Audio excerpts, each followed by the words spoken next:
So welcome to the Keen on Yoga podcast. Again, this time we have a very exciting guest, actually, Richard Rosen on the podcast. I've tried actually to get in touch with Richard a couple of times, and finally we have him here, hooked on the line on the Keen on Yoga podcast. Welcome, Richard, author of numerous books and teacher for 37 years. Welcome, Richard. I told my neighbor that my anniversary was last month for 37 years, and I told him about that, and he said, "Well, at least you knew you can hold a job." Yeah. I often think, you kind of qualified for nothing else, and probably kind of Exactly. absolutely unqualified for any other work. So I happen to be here, at least, especially at my advanced age. I'm finished. I'm a yoga teacher or nothing else. But you're still traveling around a little bit, right? Still teaching workshops, etc. No, not so much. No, not since the pandemic put a damper on my travel. So I'm home now a lot. I used to see you in London teaching at Try Yoga, but I never managed to get to one of your workshops there. Yeah, I love London. It's a great place, and Jonathan Statton's a great guy. Yeah. Try Yoga was an amazing venture in over the years. I worked for them before leaving the UK for general life on the road in the last few years. But yeah, they were a great studio to work for. Anyways, moving on. Richard's written numerous books. Numerous books. One on Pranayama, I'm enjoying at the moment. Really enjoying that one. One on numbers, which I think is the most recent one. Numbers in yoga. Very interesting. A little bit more, not middle of the road, let's say. But this book is probably the most middle of the road. I would say it's the first book you'd read of Richard's if you wanted to start reading Richard's books, which I would totally recommend. I've read this in literally, I reckon I read this in like 2 or 3 sittings, maximum like 3. I reckon, like 3 or 4 hours in a go. And this is very rare for me to have that. I wouldn't say I'm ADHD, but I don't focus in one train of thought easily. And I read this almost from cover to cover. Is the FAQ? I think, how do we call the whole title, Richard? FAQ, Yoga FAQ book? Or? Yoga FAQ, yeah. Yeah, so if you want to find it on Amazon, Yoga FAQ book, basically frequently asked questions. So the format is that a student, I was wondering if the student actually asked you the question, which obviously just kind of makes them up. They actually asked you. Well, both, a little both. Yeah, a little bit, both. Yeah. It's like when you see people, I don't know, when you're on Instagram, when you see people say, ask me anything on Instagram, and you think, how many of these questions were just written by the person? Well, I think my wife, she's always suspicious. I think she inserted that idea in my head first. Well, I'm very naive. I thought that obviously they were asked all those questions. Anyway, the questions are good. The questions are the obvious ones that we've all asked over the years, I think.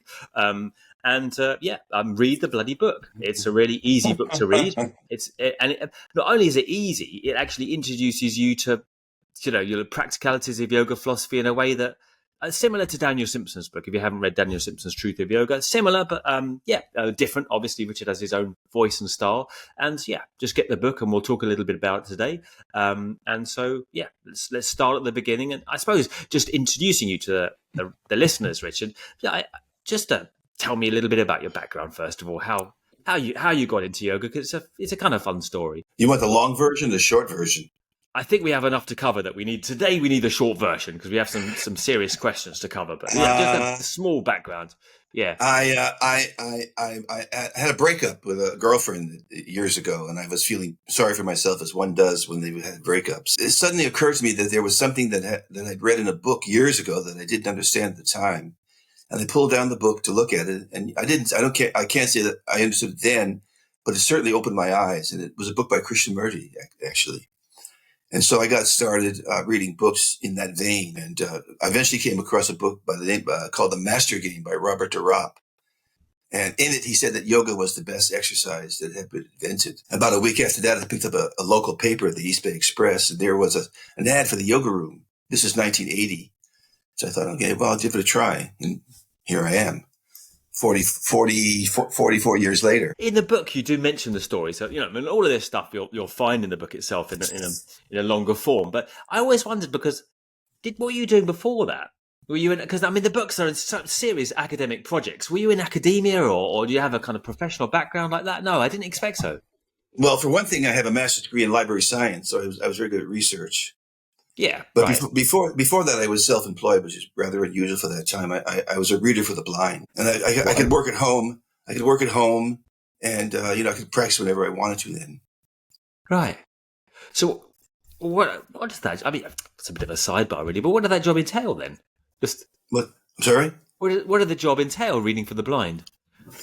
You get a book and you read it, Yeah. and if there's pictures, you have to describe it. If there's charts, you have to describe it.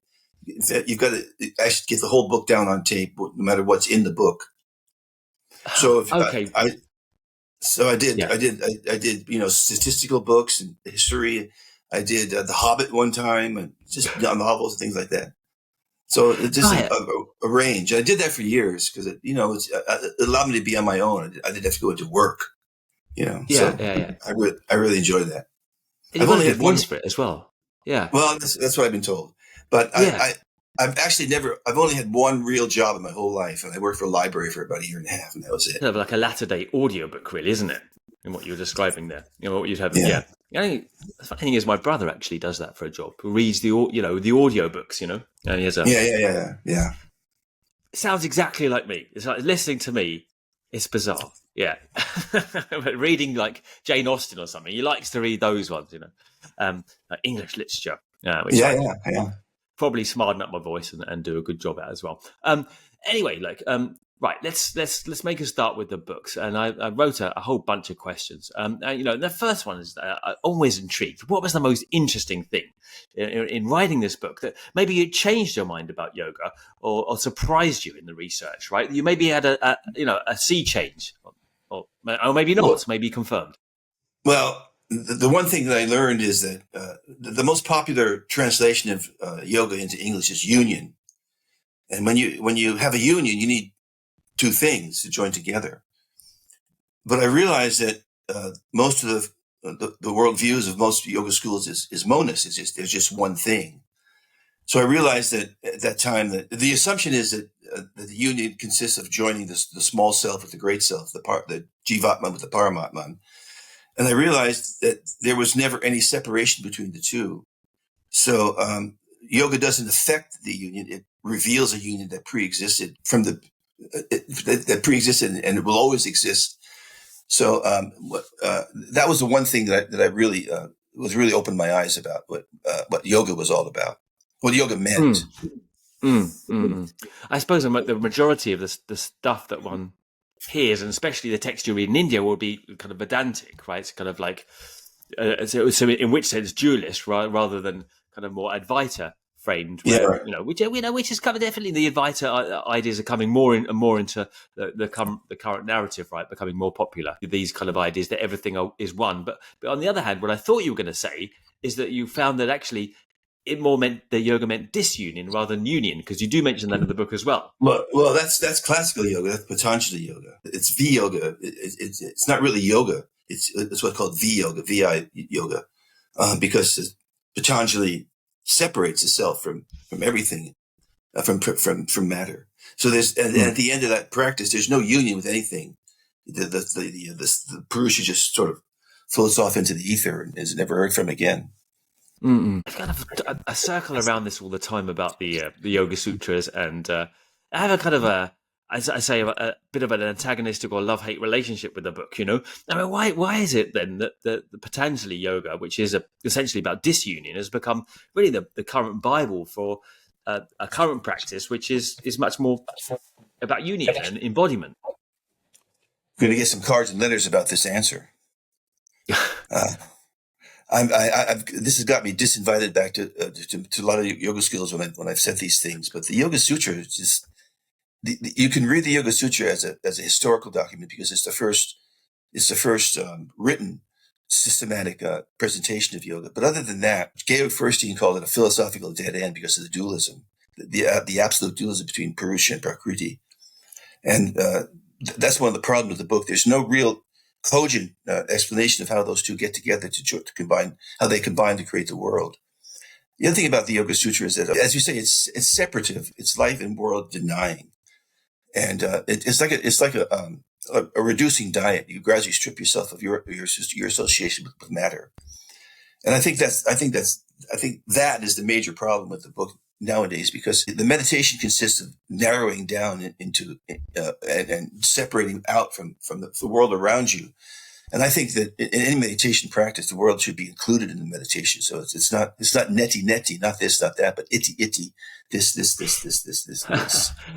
Does that exist? The iti. Iti, yeah. Yeah, as a practice, right? Because I know neti has existed. It's a practice that people would use. Well, The neti is two words, not iti, not this, not that. Yeah. Not this. So why has it become so popular then? And can it be used? Can we rescue it at all for practical guidance in the modern class? Well, a lot of the modern translators soften the book a little bit, so they make it more palatable to Western tastes, and they sort of put it in terms that you can do this, you can do that, but most modern students aren't going to really burrow down into that practice. It's just too difficult to do in the way it was meant to be done. What about for yourself? Is there any books you would say have been more apposite for guidance for yourself for pranayama and yoga practices? Is there more relevant books? Yeah. Well, for as far as the Yoga Sutra is concerned, the alternative to that for me is Meditations by Marcus Aurelius. Right. That's an amazing book for practical. Yeah. Marcus Aurelius. And what about the tantric texts? Because I know you know all these texts. Have you used them? Have you studied them? Are they appropriate and relevant for people to go study? Well, you have to. It depends, I like the Shiva Sutras is a very interesting book. The Shiva Sutras. Am I saying this right? I think so. I mean, there's the Shiva Samhita, right? And then the Shiva Sutras. Shiva Sutras. That's a very interesting book about consciousness. And I think it's a very interesting book to dig into. Mark Deskowski has a very interesting translation commentary on that text. Okay, I'll keep that in mind. And then you write other, it just kind of gives a great overview generally about how the Vedas and the Upanishads and stuff fits together. Because I think, when you come into yoga as a student, you kind of assume, maybe from a Western perspective, that there's one kind of homogenous kind of, and it's encouraged, let's be honest. It's encouraged by certain narratives within India that yoga is the same. It's always been the same. It comes from one source. It's it's cohesive, doesn't contradict itself, and always stood for the same thing. And I think increasingly we're finding that that's not been the case. That it has evolved, and that you've always got these discordant lines down it. And then could you just paint a brief picture of how the Vedas, the Upanishads, the Brahmanas, all these things hang together for people? I mean, honestly, a very simplistic picture because people want to understand. And can they read any of this stuff? Like, can you go and read the Vedas or can you read the Upanishads and benefit from it? Because let's be honest, most people haven't read these texts. Well, the Rig there's four foundation texts, as you know: the Rig Veda, the Yajna, the Samaveda, and the Atharva. And the Rig Veda is the main text of the four. And if you want to read the Rig Veda, you can go ahead and try. It's a long text. It's over 1,000 hymns. Good. And there's a controversy about the Rig, whether or not there's any yoga instruction in the text. Western scholars say not really, except there's one hymn about the long-haired one, the Kashan, who they believe is a sort of a proto-yogi. But on the other hand, Sri Aurobindo believes that there is lots of yoga instruction in the Veda. You just have to know how to read it properly in the right way. But when you talk about the Upanishads, you have to understand that there's different kinds of Upanishads. For example, the Vedic Upanishads, the one that you for a yoga person, the one that's necessary to read is the Katha Upanishad, which is the first surviving mention. Wherein is the first surviving mention of a yoga practice. And it also has a famous dialogue between Nachiketas, the young man, and Yama, the lord of the underworld. But there are other Upanishads. There are yoga Upanishads, which you can get online. There's also Samnyasa Upanishads, the Upanishads of the ascetics, and there's also Shakta Upanishads, the Upanishads of the Shaktis. So there's different kinds of Upanishads. Yeah, I think there's meant to be 108, isn't there, or something like that? And there's actually way more. Yeah, there's a lot, and they're written over a long period. But then they're also said. I mean, it's also said to be related to different Vedas, aren't they? So How do they fit together with the Vedas themselves, or they don't? Well, each Upanishad, each Vedic Upanishad is assigned to one of the four Vedas, but I'm not sure how that. I'm not exactly sure how that works, and I'm not sure there's any real connection between the two. See, the Upanishads teach what's called the Vedanta, which means the end of the Vedas, and there's some controversy about what exactly that means. Whether it means it's the culmination of the teaching of the Veda, or whether it means it puts an end to that teaching and starts something brand new. Right. But the thing is that there doesn't seem to be, from what I understand, having tried to look at the Vedas themselves, there doesn't seem to be any cogency between the Vedas and the Upanishads. Right? The Vedas are talking that it's about ritual, it's very grandiose, it's about war, battles, and then you've got the Upanishads about philosophy and what their soul, what the individual soul is, what the Brahman is, Well, you mentioned there was about the Brahmanas and the Aranyakas. There's a slow evolution from the foundation text to the Upanishads. And the Upanishads are, a lot of them just really don't. They're strictly against ritualism. They're all about finding the self. Yeah. So, is there any place where you would actually recommend someone dive into the yoga tradition if they kind of wanted to understand more of, let's say, I mean, with your book, what it attempts to do very well is provide a broad overview and context of where we're at today. The influences upon it, the different threads of evolution within yoga's history. Apart from reading your book, which I recommend, where would you go in terms of specific texts? For Hatha Yoga, you want to go to the Hatha Yoga Pradipika. I mean, that's a seminal text. It's a culmination of a long evolution that began maybe in the 10th or 11th centuries. But the Hatha Pradipika, the Hatha Yoga Pradipika, is the book you want to start with if you're a Hatha Yoga teacher. If you're a serious teacher, there has to be some understanding of the tradition. I think you owe it to your students to do that. A slight sea change now. One point in the book, something piqued my interest. You quoted C.J. Jung, the well-known C.G. Jung, psychologist of the early 20th century, and he says Jung was very interested in yoga. Jung he kind of had a certain relationship with yoga and mentioned it in a number of his books. You quote him saying, instead of regaining the lost or abandoned portions of our psyches, we'll only strengthen our already crushing Western willfulness and divorce ourselves even further from the unconscious, parenthesis, by practicing yoga. What do you think about that? I mean, I suppose it piqued my interest because I certainly felt at a point in my practice journey over the years, this is asana yoga, that you could easily kind of put a lid on things rather than bring things up for resolution or for looking at. You could use the practice to suppress things quite well as well.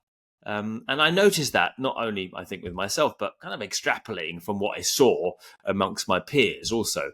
There was a certain disassociation, maybe with the yoga lifestyle generally as teachers, but I think also the practice and an extreme kind of physical practice can also kind of almost make you immune to then going further into sensation and emotion in your body. It's like overstimulated.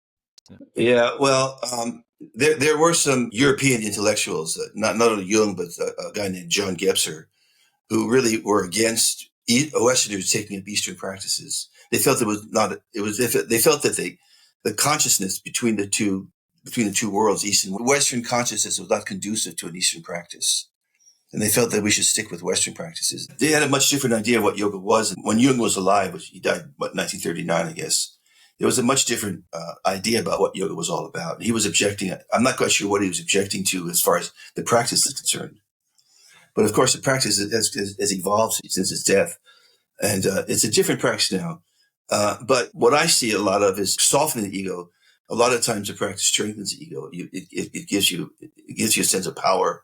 Gives you a sense of capacity that makes you feel. I'm not sure what to say about this. It makes the ego stronger rather than putting it in its place. I've seen that a lot. A lot of different practitioners.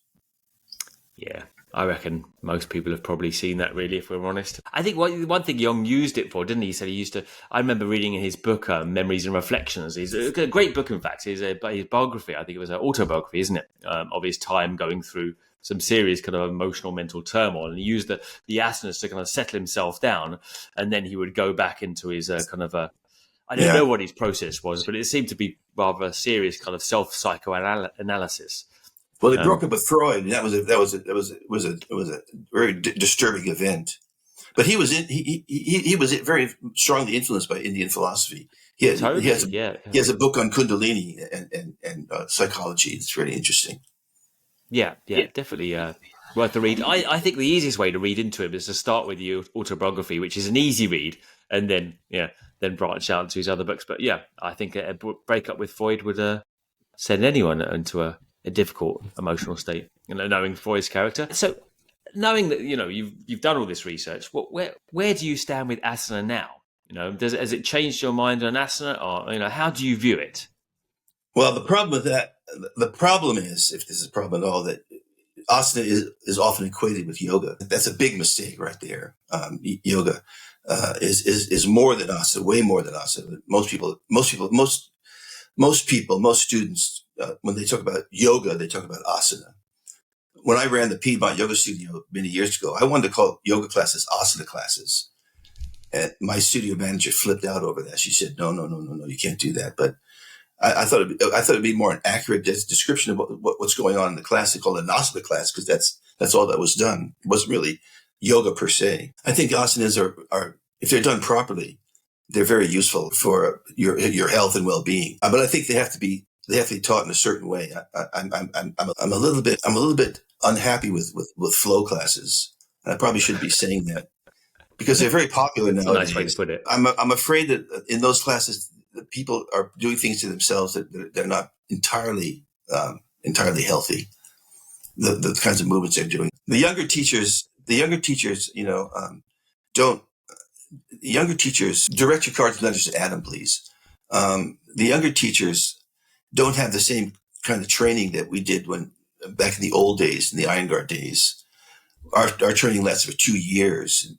200 hours nowadays is a drop in the bucket. Yeah, I remember when I first looking at yoga teacher training, and the only thing available in the late 90s when I was looking was the British Wheel of Yoga, that classic English body, and it was a 3 or 4 year training. Which at the time, being I was 20, I was like, for God's sakes, I've just come out of university. I'm not going to do another 3 year, So then I did find a training. I think I didn't even finish it, but it was only like half a year or something. People see that. People see a long commitment like that. It's just impossible with their lives and everything. So, I can understand that. But on the other hand, people want to get done with the training as quickly as possible so they can start teaching yoga.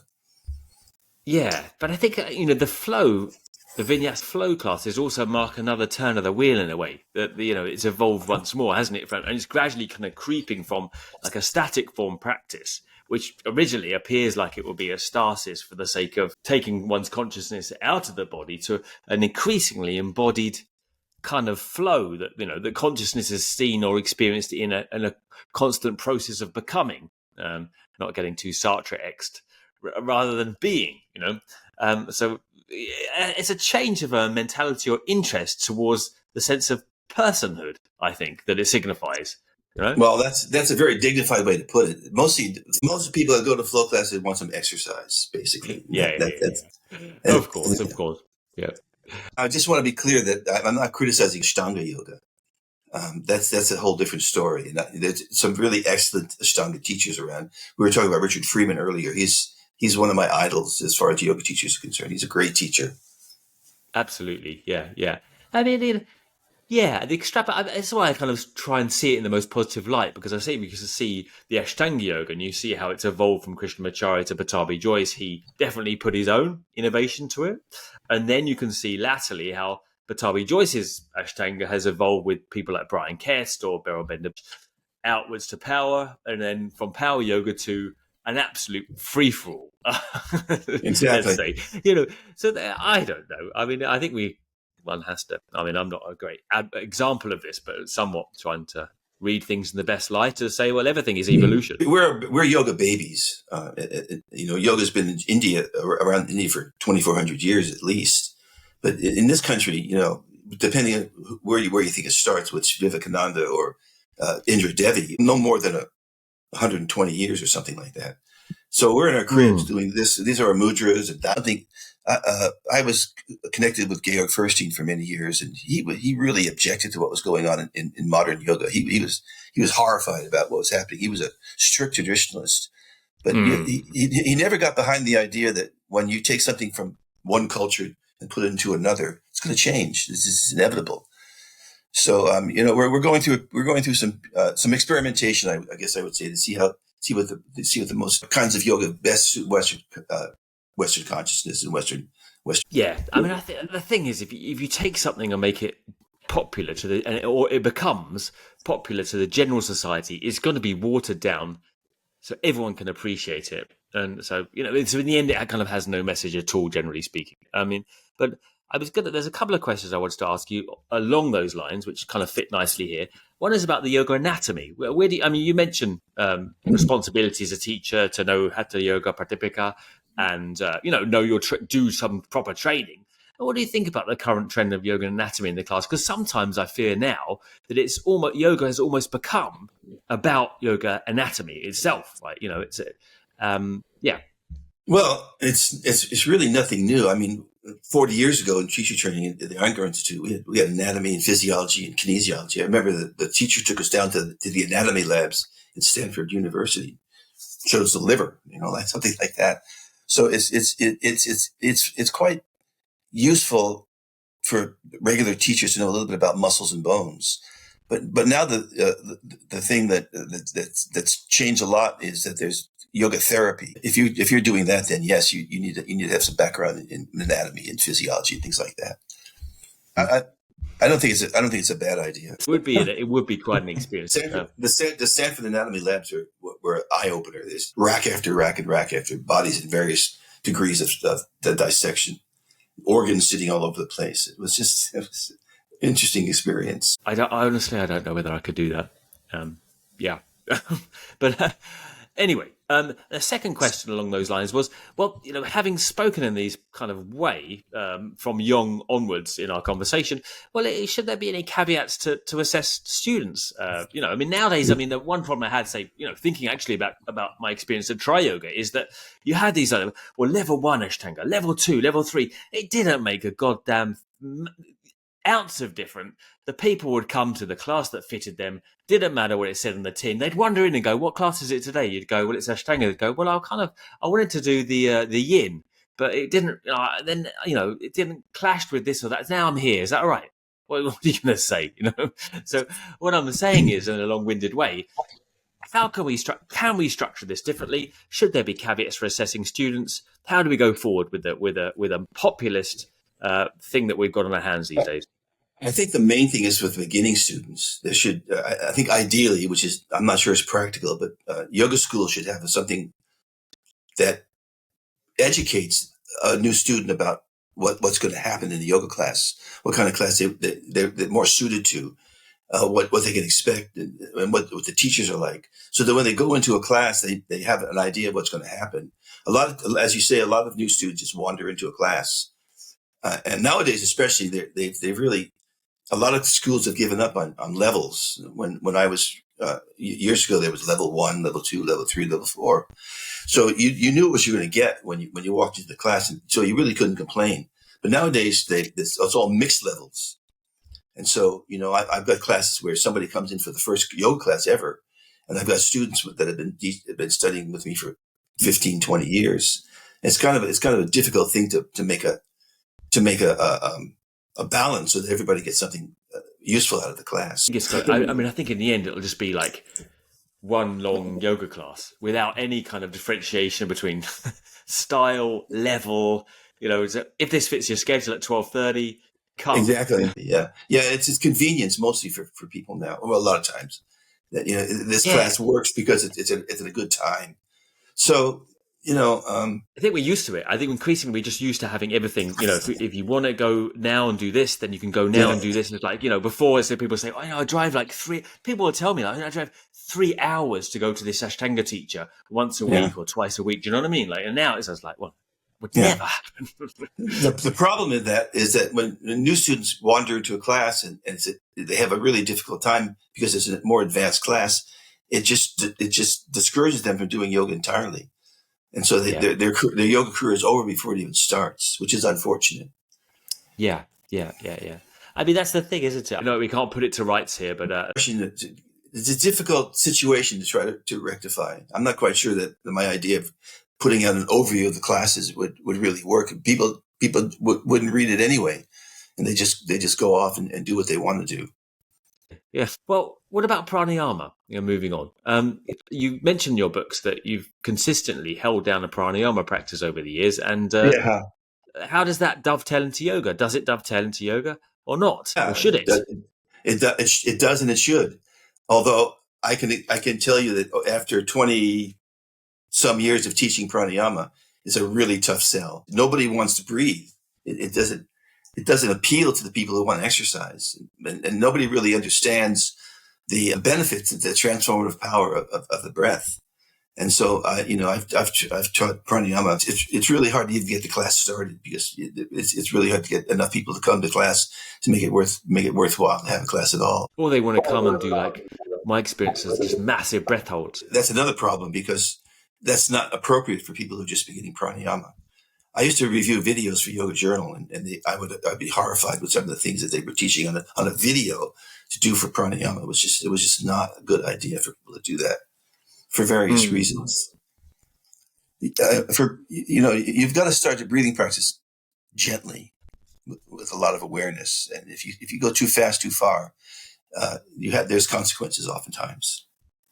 I think you've mentioned that in your book, you kind of have a consistent awareness of your breath now throughout the day, and that's in kind of practical terms you feel like is a result, is a very positive result for your practice. You frame it again in these really kind of rather humble terms and pragmatic terms that you have this awareness, and I read that line and it struck me because obviously people were going to say, you assume people would say about pranayama, well, now I can hold my breath for hours, or I don't need to breathe anymore, as in Patanjali's idea of pranayama, right, the breath cessation. But then today, just as a precursor to this interview, not as a precursor, but I was walking around the supermarket and I was thinking about the interview with you, and I was thinking, you know what, my breathing is crap. I'm breathing now like Richard's, like, we're aware of his breath all the time. I'm going to interview him, and now I'm in the supermarket, and I feel like half of the time I'm just holding my breath.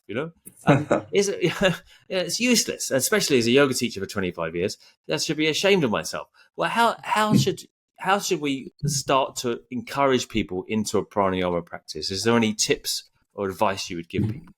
Well, first of all, you've got to convince people that it's a useful thing to do, and that's hard enough to do. The problem with pranayama, one of my teachers used to call it mule work. In other words, it takes a while for it to show any results, and most times Westerners want to see results almost immediately. If they do pranayama for a week or 2 weeks and they don't feel anything, they feel like they're wasting their time and they just quit. So with pranayama, there's an element of perseverance and patience. 3 P's: practice, perseverance, and patience. And if you can convince them that that's a worthwhile thing to do, then the next thing you have to do is get them to understand who they are as a breather. I have my t-shirts, "Who's the breather?" And the first step for a pranayama practice is shavasana. You got to get yourself comfortable in shavasana first. If you look at Light on Yoga, Mr. Iyengar's book on pranayama, the longest chapter in the book is on shavasana. It's a very important pose. In general, I just taught a workshop on shavasana last weekend. How was it well attended? For a workship on shavasana, that's right. Kind of, It was my good friend Leslie Howard, a longtime yoga teacher here in the West Coast. And we had 10 people in the room, maybe 15 people online. Not bad. As I say, is it kind of like ribbing you for that workshop on shavasana in a way? Because I can't get people to stay in it for 1 minute really, and certainly in my own history, I've definitely fallen foul of lacking a reasonable time in shavasana. I totally agree, and I think anyone that's done it for many years now, yoga that is, you recognise that is imperative. If you're going to do something so rigorous with the energy of the body, then you need to spend some time just letting things settle. People don't get the idea that yoga is a balance between doing and not doing. And, all they want to do is do. And when it comes to Shavasana, all the videos I reviewed for Yoga Journal over the years, maybe 20 years, I once had the biggest collection of yoga videos in the world, I think. The Shavasana was always sort of an afterthought. You do this very vigorous practice, and then you go lay down for 5 minutes and listen to waves or something like that. And it was just like Rodney Dangerfield, it never gets no respect. And you really got to understand that the usefulness of just beginning with a Shavasana practice and getting to know yourself through Shavasana. We have all these different identities as husbands and wives and children and friends, but we don't have the most important identity. I think one of the most important identities is who you are as a breather. And so you have to really understand yourself in that way before you begin pranayama. And this is a very conservative approach. And I think a lot of people are turned off by that as well. Can you teach it then? I mean, you did teach the workshop in it. What are you going to say about it then, apart from just be with it? Well, I like the getting to know yourself as a breather very, very much, actually. Yeah. Well, when I teach a workshop in pranayama, the first thing I do is teach shavasana. And the important thing with shavasana is not only calming the mind, but also developing a witness, the ability to stand back from yourself and look at yourself. And that's not just for yoga, but that's just all day long. My witness is right over my right shoulder here. Watch me do this interview. And it's very important to be able to watch yourself in different situations. And you can still act like a jerk, but at least you're acting like a jerk when you have a witness. True enough, yeah. I mean, I was just thinking, God, I'm glad I don't have my witness around too much, or maybe I should have them around more. The witness doesn't judge; it just watches. Right? Okay, it's just watching. Yeah, you're not criticizing you. No. So, what about moving on from here? If we're looking at kind of like we're going up the rungs of the ladder, we haven't really done yamas and niyamas, have we? But we touched on the yoga sutras. That's as good as. We talked about asana and then a bit about pranayama. What about dharana and dhyana? I mean, how do these relate? I mean, talk maybe with shavasana. Do you have a meditation practice? What are your views about meditation? Yeah. Well, concentration is one aspect of meditation. You pull yourself in and let everything else go. But there's also everything out there. I really feel like you have to go both ways. You have to go in and out, and you have to include the world in your meditation at times. So, I mean, just look around. I think what the one thing that really inspired me with yoga is reading Sri Aurobindo's book called The Synthesis of Yoga. And the epigraph to that book is All Life is Yoga. And I think I really took that to heart. So, my sitting here is an asana, and my looking around at my home is a meditation. And I just really feel like, the formal practices that you do for asana and breathing and whatever are just preparations for transferring that into your life in general. I suppose I ask you that because when I look at the text, they don't seem to be obviously conveying formal meditation practices from what I see in different traditional classical or post-classical yoga texts, right? They're not talking about the meditations that you might get in a yoga class today. They seem to be just simply sit there, contemplate, and then you get the wisdom, you get the jhana, you become it's like there's not like a structured meditation. They're not kind of like the loving kindness meditation or these kind of things, right? They just seem to be like, well, this is the work, this is the knowledge, right? Just sit down and think about that, and you'll come to a resolution with it, right? It's not just like, and it also doesn't seem to be so kind of like boxed in where you're going to do a meditation for an hour now, like sit there, that's part of yoga. Because what I'm saying is I don't think that meditation necessarily in the way that we do it now is traditional per se as a formal instruction. Yeah. I agree with that. I'm not quite sure what else to say about it. Excellent. Right. That's best case scenario. Richard agrees, and he's done the research. So pleased with that. I'll take it. Okay. So moving on from there, you did a long chapter about Sanskrit, which is perhaps my most difficult chapter in your book on the Sanskrit, and you've a long time relationship, let's say, with learning Sanskrit. You're very humble in your shortcomings about the language. Do we need to learn it? Is it imperative to understand Sanskrit? It depends on what kind of a teacher you want to be. If you're a thoroughly modern teacher, no, there's no need for it at all. In fact, a lot of schools don't even want you to speak in Sanskrit when you're teaching the classes. They just want you to use regular English names for the poses. But if you're really interested in the tradition of yoga, then learning how to use a Sanskrit dictionary is probably a very useful thing. I'm not sure that learning Sanskrit is a project. I've been at it now for a long time, and I've had different teachers now. I had Chris Wallace as a teacher. You know Chris Wallace? If you talk to him, I've interviewed him a couple of times. Yeah, very interesting guy. He lived in Oakland for several years, and he organized informal class in Sanskrit, and I took classes with him, a class with him for like 18 months. But being able to use a dictionary is very, very useful as a teacher, because the yoga lexicon, Sanskrit is what they call multivalent. You know that word? It has many different meanings, and some of them are contradictory. Right. And so when you go into a yoga dictionary, you can look up the names of the poses, for example, like siddhasana. The siddha. If you look up the word siddha in the Sanskrit dictionary, it just goes on and on and on and on. There's all these different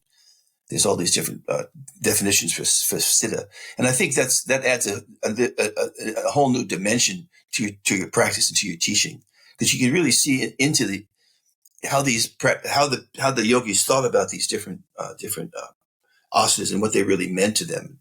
Each one has a story behind it.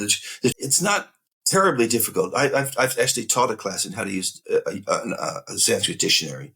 It's not really hard, because the entries are made in the Roman alphabet, and you just have to know how to spell the thing properly to look it up. I think you're totally right. And I mean, what struck me, actually, I didn't include in our questions beforehand, was that a number of that in Richard's book, a number of the names of the asanas you unpick a little bit, and they kind of suggest a number of different meanings or particularly opposite meanings that we might not have considered. I mean, one of the most obvious that comes to mind is Paschimottanasana. Now, I've known that Paschima has something to do with the West, so it makes perfect sense. And I always suggest that people are, not stretching their hamstrings; they're trying to pull back and stretch their back. As Krishnamacharya also translated Paschima as in the same manner.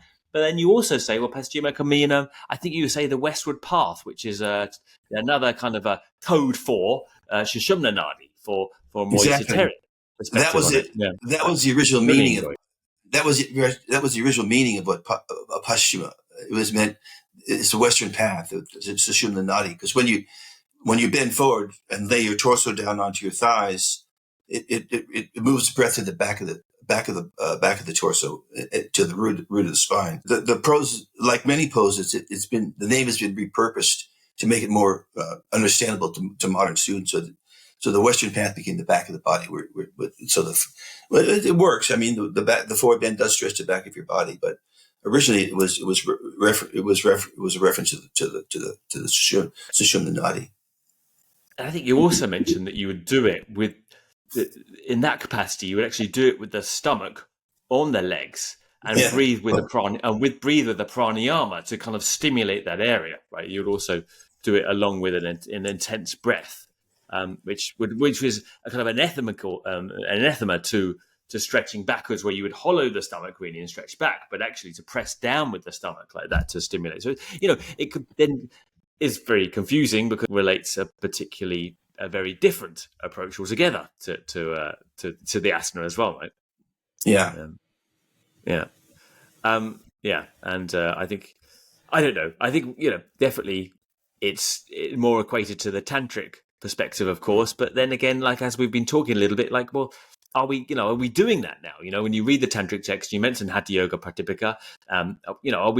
Are we using bandhas in that way now? Are we using the breath in that way now? Are we trying to raise the Kundalini? And I would always suggest, well, no, we're not, and we shouldn't be trying to raise Kundalini. That would be a bad idea if it did happen.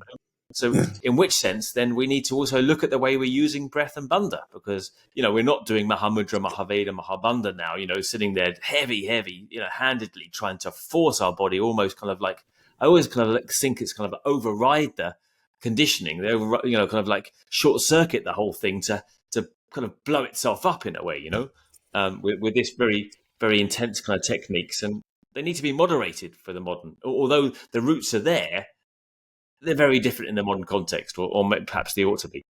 That's I used to go to the school in the South Bay, and I'd teach pranayama, and they always wanted to learn Mula Bandha. That's the first thing they always asked me to teach. And I thought, I what almost for? learned about that. What is it? Yeah.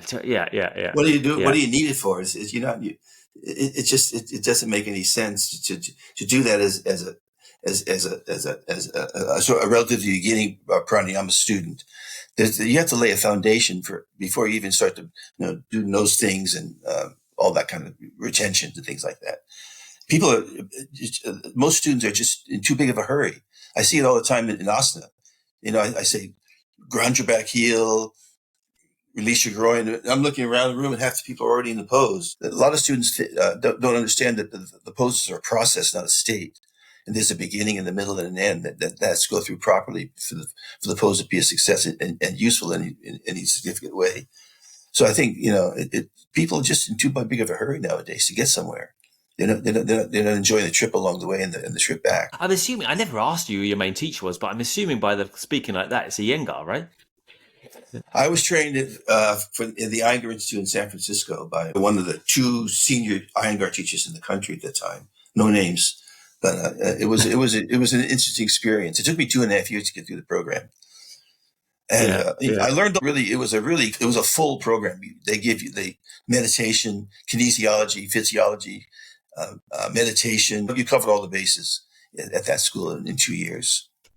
I kind of started with Iyengar myself, but not in San Francisco, in Birmingham, UK. So similar, but not exactly the same if you know Birmingham.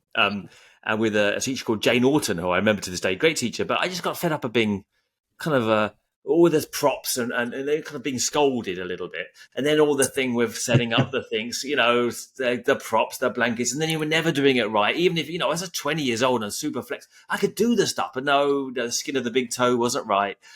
Come on now, come on. Do you know how many do you know how many Iyengar teachers it takes to change a light bulb? Okay. Just one, but they need a strap, 2 blankets, a chair, heavy bags, and yeah. I'll repurpose that joke. That's a good one. Yeah, I'm going to use that. I understand what you're talking about. I went through the same thing at the Iyengar Institute, and it's true that the teachers are told the teachers are instructed not to compliment the students. Oh, really? That's actually a thing, is it? Right. Yeah, because they feel like complimenting a student strengthens the ego. Right. I mean, I think I remember Richard Freeman, actually. I had a recent conversation with him. So he's coming up on my mind telling me about that. I think it was Richard and Mary had been to a conference with Iyengar and, kind of like on stage, he'd kind of taken a student apart for a mistake, so like devastated the student, obviously in front of like hundreds of people that she'd done some small mistake and it was, all right, Richard, we're kind of wrapping up now, and I've got more questions for you. Look, let me give you one more question. You mentioned Vivekananda and his influence at one point. Now, he had a strong influence on the context of on modern yoga, partly, I think, because there were certain influences upon him when he came to America as well. He saw certain things in evidence and talked to the public in the way that they could understand. Can you speak a little bit more about how, very basically, on broad strokes, how you conceive the influences in the yoga practice today from Vivekananda to any other influences you can think upon? Well, Vivekananda came to the country in 1893 for the World Parliament of Religion, which was part of the World's Fair in that year. I mean, he had a strong influence on the people of the time. I'm not quite sure he has much influence. I'm not sure. I don't think anybody really knows who Vivekananda is anymore. He brought yoga to Indian to bring yoga to the Western consciousness, but I'm not sure he has much. Right? You don't think he laid the foundations in a certain respects? He did, but with a certain class of Yoga Sutras and repurposing is a good way to put it. He laid the foundations for a certain class of people, upper middle class white people, which is fine. But other than that, he was a proselytizer. I don't want to get into it. It's a long story with Vivekananda. The irony is he came across to participate in a World's Fair that was commemorating the 400th anniversary of Columbus's discovery of the New World, which led to the subjugation of native people. And he was from India, which was subjugated to the Brits at that time. So I thought it was kind of ironic that he would come over to the United States to a conference that was similar to what he was experiencing in India. Yeah, and also ironic that he came over and he kind of appropriated yoga in a certain respect to suit a Western audience again. So kind of. Well, the other thing is he didn't think much of Hatha yoga. I mean, at that time, that was just before the Hatha revolution, where Hatha yoga was reinvented by Krishnamacharya, people like him. But in his book, Raja Yoga, he doesn't care much about Hatha yoga at all. It's all about Patanjali yoga. Any other influences that stick in your mind and that, for shaping yoga over the last 100 years into what we find today?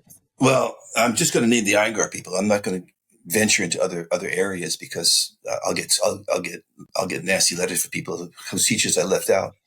But of course, Iyengar had a huge influence on modern yoga, as well as Pattabhi Jois. Not so much Desikachar, I don't think, but Desikachar was Krishnamacharya's son. I'm sure you know.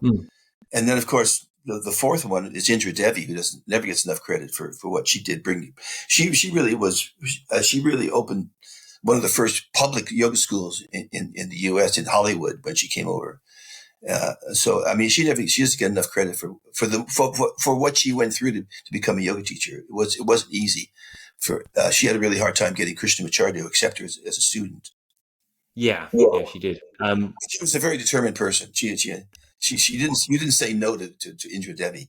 Eugenie Peterson actually was her real name. I think partly because she got involved with the Hollywood kind of elite, and but she taught them in such a manner that it was perceived as fitness and beauty, and so perhaps that was why it was kind of sidelined as not really yoga by. Yeah, one of her books is dedicated to Gloria Swanson, who models in the book. Yeah. Remember who Gloria Swanson is? Yes, well, I don't know. I know of her name, but I have to say I haven't seen her films. Isn't the book titled something like Yoga for Americans? Yoga for Americans. Yeah. So, I mean, coming on to the end of the interview, and I could probably speak to you a lot longer. What would you say is the greatest way that your teachings have changed over the years? Well, if you could reflect about how you started and where you are now, a little bit. My long-term students say that I'm a lot nicer, and I tell better jokes. Is that it? What about the way you perceive the practice? Have you changed? I mean, obviously, you started off in a more dynamic way. Do you still do an asana practice every day? Yeah, 6 days a week actually. Right. But with Parkinson's, is the anti-yoga disease, and it's made me weaker, less balanced, and less flexible. So I have to really work around that with props. Right. I know you've mentioned it to me, and I never really thought of framing a question around that. But now it comes to me. Is there any use that yoga has been in working with Parkinson's? Well, yes, it's hard to say. I've been very fortunate because I was diagnosed and for most of the time it's been fairly mild. I've a little bit here, a little bit there, but it's starting to kick in now over the last few years. And I think what my asana practice, it reminds me. I think Parkinson's people start to move in certain ways, and it becomes a habitual way of moving. My asana practice always reminds me that I'm moving in an habitual way, that I've got to stop moving in that way, move more like a normal person. So I can sort of hide it. But of course, I've been practicing for 44 years, so it gives me a pretty big advantage over. People come to me all the time with Parkinson's, not all the time, but periodically. It's very difficult for me to convince them that a yoga practice will help them in the long term. Again, because they're looking for a quick fix, and I really can't blame them. It's not a pleasant condition to have. But you have to, if you want to work with Parkinson's in yoga, you got to understand that it's going to take a while for it to kick in.